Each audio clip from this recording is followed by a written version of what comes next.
मुस्लिम गुंडों से है तो वह दलित है। ये तो फैक्ट है। आखिर इस सच्चाई को मायावती जी क्यों नहीं समझ पाई, मैं नहीं समझ पा रहा हूँ। वो तो उल्टा 100 टिकट दिए उन्होंने। 2012 के चुनाव के समय उन्होंने साफ घोषणा की थी। उन्होंने उस समय कहा था कि मुसलमानों ने हमें वोट नहीं दिया है। उनको जो वोट मिला था दलितों का वोट मिला था उस समय भी। लेकिन मायावती जी ने दलितों के साथ बड़ा अनर्थ किया है। जो नया उन्होंने एक मुस्लिम वाला बनाने का प्रयास किया है, और मुझे लगता है कि दलित समुदाय किसी भी स्थिति में उसको स्वीकार नहीं कर सकता है।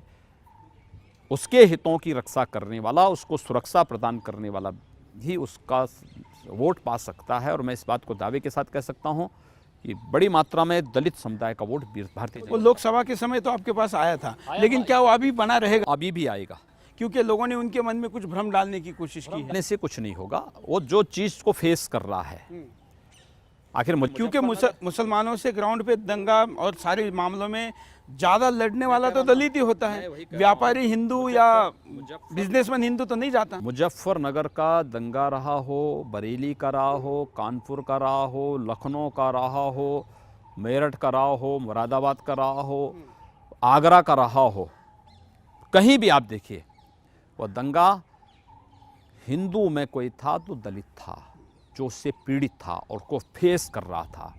सर्वाधिक लोग इस सरकार में दलित उत्पीड़न की सर्वाधिक घटनाएं समाजवादी पार्टी के समय में हुई हैं, तो इसलिए हुई हैं क्योंकि एक वर्ग विशेष को प्रश्रय देकर के उन दलितों पर अत्याचार करने, शोषण करने की खुली झूठ समाजवादी पार्टी की सरकार ने किया था।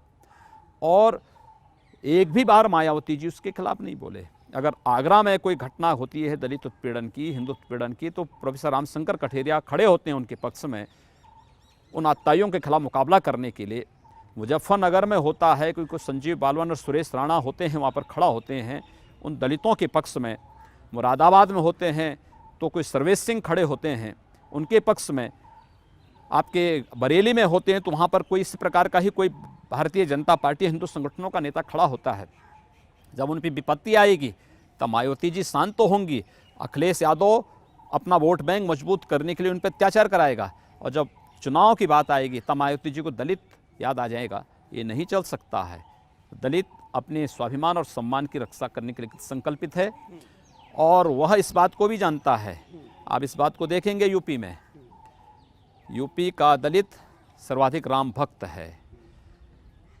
कोई अपर कास्ट का व्यक्ति अपने नाम के साथ राम नहीं जोड़ता, लेकिन उत्तर प्रदेश का दलित अपने साथ नाम के साथ राम जोड़ता है। फिर भी कुछ पूछना रह गया हो और आप चाहते हो कि यूपी की जनता को बताए, तो ऐसा क्या है? देखिए, मैं तो यूपी की जनता से एक ही अपील करूंगा कि उत्तर प्रदेश के सामने पहचान का संकट खड़ा हुआ है, और जिन लोगों ने पीड़ा दी है उनको समर्थन न करें, कभी नहीं, कतई ना। बिल्कुल। तो चलिए, आपने समय निकाला और चलते चलते में आए, इतने व्यस्त समय में आज आप स्टार प्रचारक, most demanded person of UP politics है, तो आपका हम आभारी है। और आभार व्यक्त करने के साथ साथ आपको मुख्यमंत्री बनने के लिए भी शुभकामनाएं देते हैं। बहुत बहुत धन्यवाद। नमस्कार।